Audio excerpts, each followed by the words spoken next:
Okay doctor ਸਾਹਿਬ। ਤੇ ਹੁਣ ਅਸੀਂ ਆਪਣੇ ਇਸ ਪ੍ਰੋਗਰਾਮ ਦੇ ਵਿੱਚ ਆਖਰੀ ਸਵਾਲ ਜਿਹੜਾ ਆ ਉਹ ਲੈਂਦੇ ਆ ਕਿ ਜਿਹੜੀ ਇਸ ਟਾਈਮ ਸਿਚੁਏਸ਼ਨ ਅਸੀਂ ਦੇਖ ਰਹੇ ਹਾਂ ਕਿ ਅਸੀਂ ਗੱਲ ਕੀਤੀ ਅਨਸਰਟੇਨਿਟੀ ਦੀ, ਕਿ ਦੁਨੀਆ ਇਸ ਗੱਲ ਦੇ ਬਾਰੇ ਬੜੀ ਸਪਸ਼ਟ ਆ। ਭਾਵੇਂ ਉਹ ਭਾਰਤ ਦਾ ਫੋਰਨ ਮਿਨਿਸਟਰ ਹੋਵੇ ਐਸ ਜੈ ਸ਼ੰਕਰ, ਇੱਥੋਂ ਤੱਕ ਕਿ ਨਰਿੰਦਰ ਮੋਦੀ ਨੇ ਜਿਹੜੀ ਆਰਐਸਐਸ ਦੇ 100ਵੀਂ ਵਰ੍ਹੇਗੰਢ ਦੇ ਉੱਤੇ ਸਪੀਚ ਵੀ ਦਿੱਤੀ, ਉਹ 'ਚ ਵੀ ਕਲੀਅਰ ਕੱਟ ਸੀ ਕਿ ਉਹਨਾਂ ਨੂੰ ਵੀ ਇਹ ਕਲੀਅਰ ਆ ਕਿ ਹੁਣ ਦੁਨੀਆ ਬਦਲ ਰਹੀ ਆ। ਤੇ ਵੀ ਜਿਹੜੀ ਹੁਣ ਦੁਨੀਆ ਬਦਲਣੀ ਆ, ਇਹ ਇਸ ਤੋਂ ਬਾਅਦ ਸ਼ਾਇਦ ਫਿਰ ਕਈ ਦਹਾਕੇ ਜਿਹੜੇ ਆ ਇਹ ਆਰਡਰ ਚੱਲਣਾ ਆ। ਤੇ ਜੀ ਇਹ ਜਿਹੜਾ ਸਮਾਂ ਸਿੱਖਾਂ ਦੇ ਲਈ ਆ, ਕਿ ਪੰਜਾਬ ਦੇ ਵਿੱਚ ਅਸੀਂ ਦੇਖ ਰਹੇ ਹਾਂ ਕਿ ਸਿੱਖ ਅਵੇਕਨਿੰਗ ਉਹ ਨਜ਼ਰ ਵੀ ਆ ਰਹੀ ਆ। ਪਰ ਸਿੱਖ ਗਰਾਊਂਡ ਦੇ ਉੱਤੇ ਜਿਹੜਾ ਕੋਈ ਸਟਰਕਚਰ ਆ, ਜਿਹੜਾ ਸਟਰਕਚਰ ਕਿਸੇ ਮੂਵਮੈਂਟ ਨੂੰ ਲੀਡ ਕਰ ਸਕੇ, ਉਹਦੀ ਅਣਹੋਂਦ ਨਜ਼ਰ ਆਉਂਦੀ ਆ। ਤਾਂ ਜਿਹੜੀ ਓਵਰਆਲ ਇਹ ਸਿੱਖ ਪੋਲੀਟੀਕਲ ਸਿਚੁਏਸ਼ਨ ਆ, ਤੇ ਉਹਦੇ 'ਚ ਉਹਨੂੰ ਤੁਸੀਂ ਕਿਵੇਂ ਅਸੈਸ ਕਰ ਰਹੇ ਹੋ? ਤੁਹਾਨੂੰ ਲੱਗਦਾ, ਤੁਹਾਡੀ ਕੀ ਅਸੈਸਮੈਂਟ ਆ ਕਿ ਜਿਹੜਾ ਇਹ ਇੱਕ ਸ਼ਿਫਟ ਆ ਰਿਹਾ ਜਾਂ ਇਹ ਮੌਕਾ ਤਬਦੀਲੀ ਦਾ ਆ ਰਿਹਾ, ਸਿੱਖ ਇਸ ਬਾਰੇ ਮੌਕਾ ਨਹੀਂ ਖਿਚਾਉਣਗੇ? ਤੁਹਾਨੂੰ ਇਹਦੇ ਬਾਰੇ ਤੁਹਾਡਾ ਤੁਹਾਡਾ ਕੀ ਵਿਊ ਆ? ਤੇ ਜੇ ਤੁਹਾਨੂੰ ਲੱਗ ਰਿਹਾ ਵੀ ਕਿੱਥੇ ਕਮੀਆਂ ਘਾਟਾਂ ਨੇ, ਉਹ ਕਿਵੇਂ ਸਿੱਖ ਪੂਰੀਆਂ ਕਰ ਸਕਦੇ ਆ?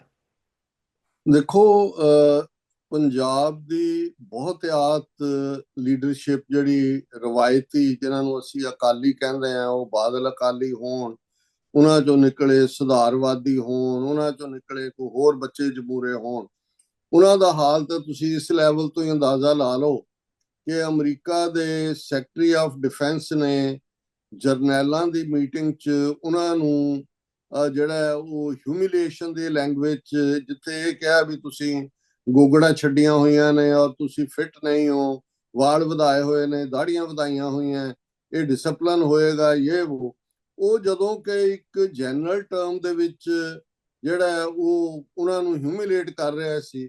ਨਾ ਕੋਈ ਡਿਫੈਂਸ ਡਿਪਾਰਟਮੈਂਟ ਨੇ ਆਰਡਰ ਕੱਢਿਆ ਕਿ ਜੀ ਬੀਅਰਡਸ ਔਰ ਹੇਅਰ ਜਾਂ ਟਰਬਨਸ ਨਾਲ ਤੁਸੀਂ ਸਰਵ ਨਹੀਂ ਕਰ ਸਕਦੇ, ਨਾ ਹੀ ਕੋਈ। ਲੇਕਿਨ ਤੁਸੀਂ ਇਹ ਦੇਖੋ ਵੀ ਜਿਵੇਂ ਤਾਬੜ ਤੋੜ ਸ਼੍ਰੋਮਣੀ ਕਮੇਟੀ ਪ੍ਰਧਾਨ ਸੁਖਵੀਰ ਬਾਦਲ, ਦੂਜੀ ਨਸਲ, ਅਮਰੀਕਾ ਨੂੰ ਅਸੀਂ ਦੱਸ ਦੇਣਾ ਚਾਹੁੰਦੇ ਹਾਂ ਮੁੱਢਲੀਆਂ ਆਜ਼ਾਦੀਆਂ ਕੀ ਹੁੰਦੀਆਂ, ਇਹ ਸਾਡੇ ਨਾਲ ਇਵੇਂ ਨਾ ਹੋਏ ਉਵੇਂ ਨਾ ਹੋਏ।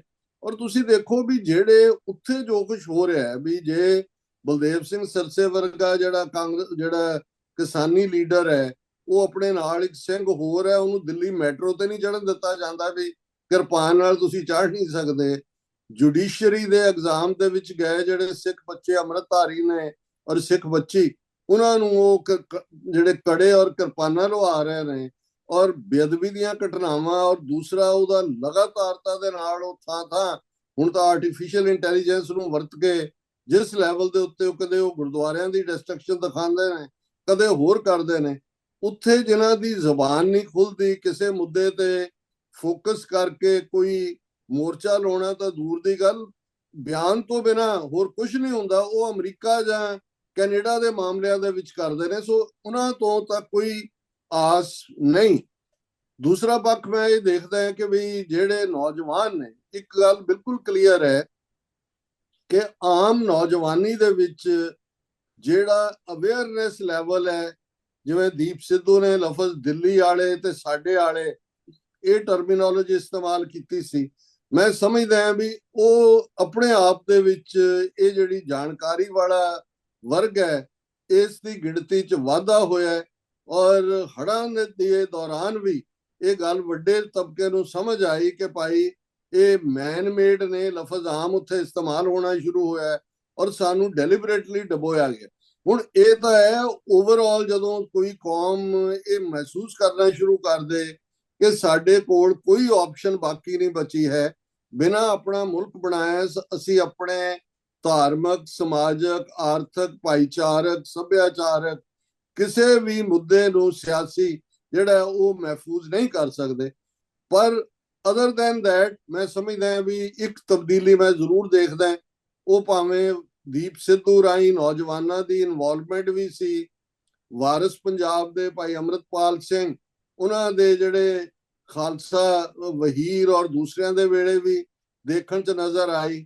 ਹੁਣ ਅਸੀਂ ਦਲ ਖਾਲਸਾ ਦੇ ਹਵਾਲੇ ਨਾਲ ਜਿਸ ਨੂੰ ਭਾਈ ਪਰਮਜੀਤ ਸਿੰਘ ਭਾਈ ਪਰਮਜੀਤ ਸਿੰਘ ਮੰਡ, ਜਿਹੜੇ ਕਿ ਇੱਕ ਯੰਗ ਜਿਹੜੇ ਨੇ, ਉਹ ਔਰੇਟਰ ਵੀ ਬਹੁਤ ਵਧੀਆ ਨੇ ਔਰ ਸਿਧਾਂਤ ਨੂੰ ਵੀ ਸਮਝਦੇ ਨੇ। ਔਰ ਜਿਵੇਂ ਉਹਨਾਂ ਦੇ ਦੁਆਲੇ ਵੀ ਉਹਨਾਂ ਨੌਜਵਾਨਾਂ ਦੀ, ਕਿਉਂਕਿ ਸਾਡੀ ਜਨਰੇਸ਼ਨ ਚਿੱਟੀ ਦਾੜੀਆਂ ਵਾਲੇ, ਅਸੀਂ ਤਾਂ ਆਪਣਾ ਇੱਕ ਵਕਤ ਵਿਹਾ ਲਿਆ, ਲੇਕਿਨ ਇੱਕ ਚੰਗੀ ਗੱਲ ਹੈ ਕਿ ਪੰਜਾਬ ਦੀ ਉਸ ਧਰਤੀ ਦੇ ਉੱਤੇ ਨੌਜਵਾਨ ਜਿਹੜੇ ਬਿਲਕੁਲ ਕਲੀਅਰ ਨੇ, ਖਾਲਿਸਤਾਨ ਦੀ ਐਡਵੋਕੇਸੀ ਵੀ ਪ੍ਰੋਪਰਲੀ ਕਰਦੇ ਨੇ, ਐਜੂਕੇਸ਼ਨ ਵਾਈਜ਼ ਵੀ ਕੋਈ ਕੰਪਲੈਕਸ ਨਹੀਂ ਹੈ, ਦੁਨੀਆ ਦੀ ਸਿਆਸਤ ਨੂੰ ਵੀ ਸਮਝਦੇ ਨੇ।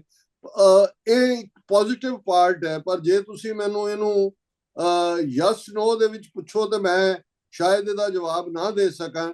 ਡਾਇਸਪੋਰਾ ਦੇ ਵਿੱਚ ਮੈਂ ਸਮਝਦਾ ਹਾਂ ਕਿ ਭਾਈ ਇੱਕ ਜ਼ਰੂਰ ਚੇਤਨਤਾ ਵੀ ਹੈ, ਪਰ ਇੱਥੇ ਵੀ ਅਜੇ ਜਿਹੜੀ ਜਿਸ ਕਿਸਮ ਦਾ ਕੋਈ ਕਾਮਨ ਅਲਾਇੰਸ, ਬੇਸ਼ੱਕ ਪਲੇਟਫਾਰਮ ਅੱਡ-ਅੱਡ ਤੋਂ ਕੰਮ ਹੋ ਰਿਹਾ ਹੈ, ਸਿੱਖਸ ਫਾਰ ਜਸਟਿਸ ਆਪਣਾ ਜਿਹੜਾ ਏਜੰਡਾ ਲੈ ਕੇ ਤੁਰੇ ਨੇ, ਉਹਦੇ ਤੇ ਨੇ। ਵਰਲਡ ਸਿੱਖ ਪਾਰਲੀਮੈਂਟ ਦੀ ਐਕਟੀਵਿਟੀ ਨਜ਼ਰ ਆਉਂਦੀ ਹੈ, Sikh Federation more organised, UK, Canada, Australia, America, New Zealand, ਉਹ ਉਹਨਾਂ ਦੀ ਪਿੱਛੇ ਕਾਨਫਰੰਸ ਵੀ ਹੋਈ ਵੋਲਪਰਹੈਂਪਟਨ ਦੇ ਵਿੱਚ, ਔਰ ਉਹ ਚੰਗੇ ਢੰਗ ਨਾਲ ਲੋਕਲ ਪੋਲੀਟੀਸ਼ੀਅਨਸ ਦੇ ਨਾਲ ਵੀ ਜਿਹੜਾ ਉਹ ਤਾਵਨ ਰੱਖਦੇ ਨੇ। ਔਰ ਇਹੀ ਕਾਰਨ ਹੈ ਕਿ ਜਿਸ ਕਿਸਮ ਦਾ, ਜਿਵੇਂ ਇੱਕ ਇੰਡੀਅਨ ਜਰਨਲਿਸਟ ਰਾਹੀਂ ਇਹ ਸ਼ਿਕਾਇਤ ਕਰਵਾਈ ਸੀ ਉਹਨਾਂ ਨੇ ਚੈਰਿਟੀ ਕਮਿਸ਼ਨ ਨੂੰ ਕਿ ਜੀ ਗੁਰਦੁਆਰਿਆਂ ਦੇ ਅੰਦਰ ਇਹ ਜਿਹੜੇ ਖਾਲਿਸਤਾਨ ਦੇ ਬੈਨਰ ਲੱਗੇ ਨੇ, ਇਹ ਤਾਂ ਚੈਰਿਟੀ ਲਾਅ ਦੀ ਵਾਇਲੇਸ਼ਨ ਹੈ। ਔਰ ਬੜੇ ਚੰਗੇ ਢੰਗ ਨਾਲ ਉਹਨਾਂ ਨੇ ਉਸ ਕੇਸ ਨੂੰ ਜਿੱਤਿਆ। ਇਵੇਂ ਹੀ ਜਿਵੇਂ ਜੂਨ 84 ਯੂਕੇ ਸਰਕਾਰ ਦਾ ਕੀ ਰੋਲ ਹੈ, ਇਹਦੇ ਤੇ ਲੇਬਰ ਗਵਰਨਮੈਂਟ ਤੇ ਪ੍ਰੈਸ਼ਰ ਬਿਲਡ ਕਰਨ, ਸਿੱਖ ਫੈਡਰੇਸ਼ਨ ਯੂਕੇ, ਕਿ ਭਾਈ ਜਿਹੜਾ ਤੁਸੀਂ ਲੇਬਰ ਪਾਰਟੀ ਨੇ ਪ੍ਰੋਮਿਸ ਕੀਤਾ ਹੋਇਆ ਸੀ ਕਿ ਇੰਡੀਪੈਂਡੈਂਟ ਕਮਿਸ਼ਨ ਜਿਹਨੂੰ ਇੱਕ ਜੱਜ ਲੀਡ ਕਰੇਗਾ, ਉਹ ਹੋਏਗਾ। ਅਮਰੀਕਾ ਦੇ ਵਿੱਚ ਜਿਵੇਂ 50 ਤੋਂ ਜ਼ਿਆਦਾ ਕਾਂਗਰਸਮੈਨ ਸਿੱਖ ਕਾਕਸ ਦਾ ਹਿੱਸਾ ਨੇ, ਬੇਸ਼ੱਕ ਕੋਈ ਖੁੱਲ ਕੇ ਉਹਨਾਂ ਨੇ ਕੋਈ ਖਾਲਿਸਤਾਨ ਦਾ ਅਜੇ ਮੁੱਦਾ ਤਾਂ ਨਹੀਂ ਚੁੱਕਿਆ ਹੈ, ਲੇਕਿਨ ਵੱਖਰੀ ਸਿੱਖ ਪਛਾਣ, ਸਿੱਖ ਹੋਂਦ ਔਰ ਜਿਹੜਾ ਇੰਡੀਅਨ ਹਿੰਦੂਤਵਾਦ ਦੀ ਆਈਡੀਓਲੋਜੀ ਬਾਰੇ ਵੀ ਜਿਸ ਲੈਵਲ ਦੇ ਉੱਤੇ ਬਾਹਰ ਅੰਡਰਸਟੈਂਡਿੰਗ ਹੈ, ਮੈਨੂੰ ਇਹ ਲੱਗਦਾ ਹੈ। ਔਰ ਖਾਸ ਤੌਰ ਤੇ ਜੇ ਅਮਰੀਕਾ ਦੇ ਹਵਾਲੇ ਨਾਲ ਗੱਲ ਕਰਨੀ ਹੋਏ, ਇਹਨਾਂ ਦਾ ਨਾਰਥ ਈਸਟ ਦੇ ਵਿੱਚ ਇੰਟਰਸਟ। ਔਰ ਇਹਦੇ 'ਚ ਇੱਕ ਗੱਲ, ਕਿਉਂਕਿ ਅਸੀਂ ਇਹਦੇ 'ਚੋਂ ਮਿਸ ਕੀਤੀ, ਕਿ ਜਿਹੜੀ ਪੋਲੀਟੀਕਲ ਚੇਂਜ ਬੰਗਲਾਦੇਸ਼ ਦੇ ਵਿੱਚ ਹੋਈ, ਜਿਹੜੀ ਚੇਂਜ ਨੇਪਾਲ ਦੇ ਵਿੱਚ ਹੋਈ, ਬੇਸ਼ੱਕ 2 ਸਾਲ ਬਾਅਦ ਮੋਦੀ ਮਨੀਪੁਰ ਗਿਆ, ਲੇਕਿਨ ਉਹਦੇ ਆਉਣ ਤੋਂ 2 ਦਿਨ ਬਾਅਦ ਜਿਹੜਾ ਉੱਥੇ ਫਿਰ ਵਾਇਲੈਂਸ ਹੋਈ, ਅਸਾਮ ਰਾਈਫਲਸ ਦੇ 2 ਫੌਜੀ ਮਾਰੇ ਗਏ। ਔਰ ਉੱਥੇ ਬਿਲਕੁਲ ਜਿਹੜੀ ਹੈ ਉਹ ਕੁਕੀ ਟ੍ਰਾਈਬ, ਜਿਹੜੇ 99% ਕ੍ਰਿਸਚੀਅਨਸ ਨੇ, ਮਾਈਤਾਈ ਹਿੰਦੂ ਟ੍ਰਾਈਬ ਜਿਹੜੇ 80% ਹਿੰਦੂ ਨੇ, ਬਾਕੀ ਉਹਨਾਂ 'ਚ ਮੁਸਲਮਾਨ ਵੀ ਨੇ, ਬਹੁਤ ਥੋੜੇ ਈਸਾਈ ਨੇ, ਉਹਨਾਂ ਦੇ ਵਿੱਚ ਇਵੇਂ ਹੀ ਲਾਈਨ ਖਿੱਚੀ ਹੋਈ ਹੈ ਜਿਵੇਂ 2 ਮੁਲਕਾਂ ਦੀਆਂ ਬਾਉਂਡਰੀਜ਼ ਹੁੰਦੀਆਂ ਨੇ।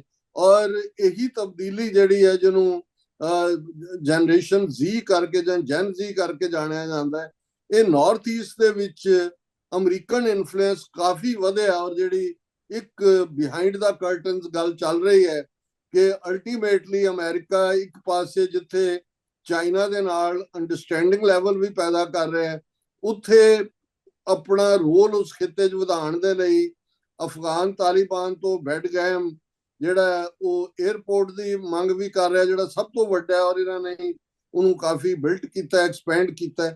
ਔਰ ਨਾਰਥ ਈਸਟ ਦੇ ਵਿੱਚ ਉਹ ਇੰਡੀਪੈਂਡੈਂਟ ਇੱਕ ਜਿਵੇਂ ਉਹਨਾਂ ਦਾ ਇਨਫਲੂਐਂਸ ਨੇਪਾਲ ਔਰ ਈਵਨ ਜਿਹੜਾ ਹੁਣ ਬੰਗਲਾਦੇਸ਼ ਦੇ ਹਵਾਲੇ ਨਾਲ ਚੋਣਾਂ ਹੋਣੀਆਂ ਨੇ ਉਦੋਂ ਵੀ, ਔਰ ਸ੍ਰੀਲੰਕਾ ਵੀ, ਇਹ ਸਾਰੇ ਜਿਹੜੇ ਨੇ, ਇਹਨਾਂ 'ਚੋਂ ਇਹ ਨਜ਼ਰ ਆਉਂਦਾ ਵੀ ਉਹ ਇੱਕ ਕ੍ਰਿਸਚੀਅਨ ਮੁਲਕ ਦੇ ਤੌਰ ਦੇ ਉੱਤੇ, ਕਿਉਂਕਿ ਤੁਸੀਂ ਪਿਛਲੇ ਦਿਨਾਂ 'ਚ ਦੇਖਿਆ ਹੋਣਾ ਕਿ ਵਿਦਿਨ ਬੰਗਲਾਦੇਸ਼ ਵੀ ਜਿਹੜੇ ਉਹਨਾਂ ਦੇ ਉੱਪਰ ਚਕਮਾ ਟ੍ਰਾਈਬ ਨੇ, ਜਿਹੜੇ ਕ੍ਰਿਸਚੀਅਨ ਨੇ 100%, ਉਹਨਾਂ ਨੇ ਵੀ ਰਿਬੈਲੀਅਨ ਕੀਤਾ। ਸੋ ਕਈ ਕੁਝ ਚੱਲ ਰਿਹਾ, ਕਿਉਂਕਿ ਜਦੋਂ ਬਾਅਦ 'ਚ ਪਤਾ ਲੱਗਦਾ ਹੁੰਦਾ 20-25-30 ਸਾਲ ਬਾਅਦ, ਜਦੋਂ ਡੀਕਲਾਸੀਫਾਈ ਜਾਣਕਾਰੀਆਂ ਹੁੰਦੀਆਂ ਨੇ ਕਿ ਕਿੱਥੇ ਕਿਹਦੀ ਦਿਲਚਸਪੀ ਸੀ।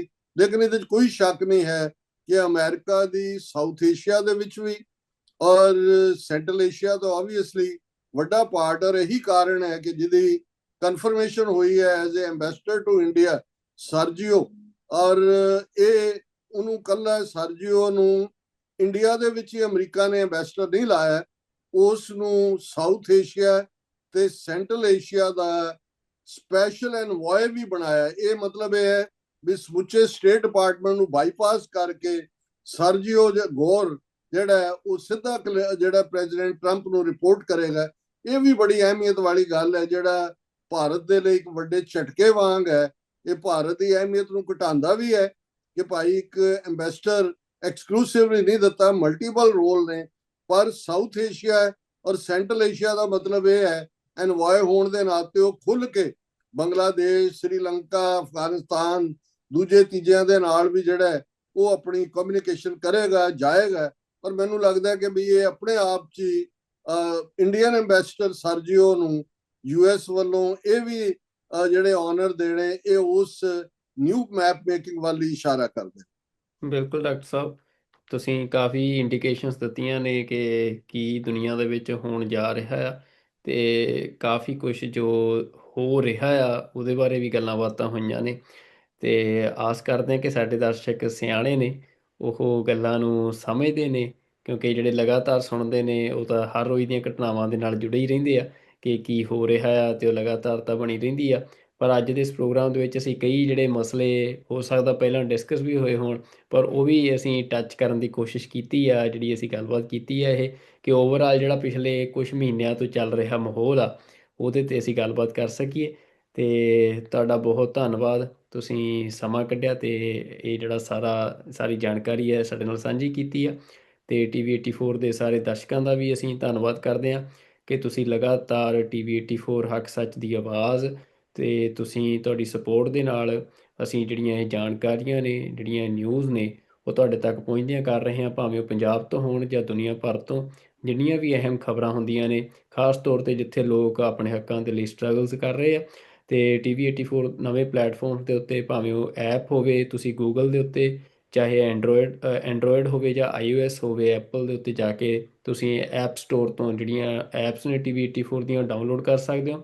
TV 84.com ਵੈਬਸਾਈਟ 'ਤੇ ਜਾ ਕੇ ਤੁਸੀਂ ਜਿਹੜੀਆਂ ਹੋਰ ਖਬਰਾਂ ਨੇ ਉਹ ਪੜ੍ਹ ਸਕਦੇ ਹੋ, ਵੀਡੀਓਜ਼ ਦੇਖ ਸਕਦੇ ਹੋ। ਅਤੇ ਇਸੇ ਤਰੀਕੇ ਦੇ ਨਾਲ ਤੁਸੀਂ ਜੇ TV 84 ਨੂੰ ਸਪੋਰਟ ਕਰਨ ਦੇ ਲਈ ਆਪਣਾ ਦਸਵੰਧ ਦੇਣਾ ਚਾਹੁੰਦੇ ਹੋ, ਡੋਨੇਟ ਕਰਨਾ ਚਾਹੁੰਦੇ ਹੋ, ਤਾਂ ਤੁਸੀਂ ਸਕਰੀਨ ਦੇ ਉੱਤੇ ਦਿੱਤੀ ਗਈ ਜਾਣਕਾਰੀ ਦੇ ਰਾਹੀਂ ਸੰਪਰਕ ਕਰਕੇ ਤੁਸੀਂ ਆਪਣੀ ਜਿਹੜੀ ਸੇਵਾ ਆ, ਆਪਣੀ ਡੋਨੇਸ਼ਨ ਆ, ਉਹ TV 84 ਨੂੰ ਦੇ ਸਕਦੇ ਹੋ। ਤੁਹਾਡੀ ਸਪੋਰਟ ਦੇ ਨਾਲ ਹੀ TV 84 ਚੱਲ ਰਿਹਾ ਆ। ਅਤੇ ਅੱਜ ਦੇ ਪ੍ਰੋਗਰਾਮ ਦੇ ਵਿੱਚ ਫਿਲਹਾਲ ਇੰਨਾ ਹੀ। ਅਗਲੇ ਪ੍ਰੋਗਰਾਮ ਦੇ ਵਿੱਚ ਡਾਕਟਰ ਸਾਹਿਬ ਅਤੇ ਭੈਣ ਜੀ ਨੀਲਮ ਕੌਰ ਹੋਰਾਂ ਦੇ ਨਾਲ ਤੁਹਾਡੇ ਅੱਗੇ ਫਿਰ ਹਾਜ਼ਰ ਹੋਣਗੇ, ਹੋਰ ਖਬਰਾਂ ਲੈ ਕੇ, ਹੋਰ ਘਟਨਾਵਾਂ ਲੈ ਕੇ। ਅਤੇ ਉਦੋਂ ਤੱਕ ਰੱਬ ਰਾਖਾ ਜੀ। ਡਾਕਟਰ ਸਾਹਿਬ, ਵਾਹਿਗੁਰੂ ਜੀ ਕਾ ਵਾਹਿਗੁਰੂ ਜੀ ਕਾ ਖਾਲਸਾ, ਵਾਹਿਗੁਰੂ ਵਾਹਿਗੁਰੂ ਜੀ ਕੀ ਫਤਿਹ।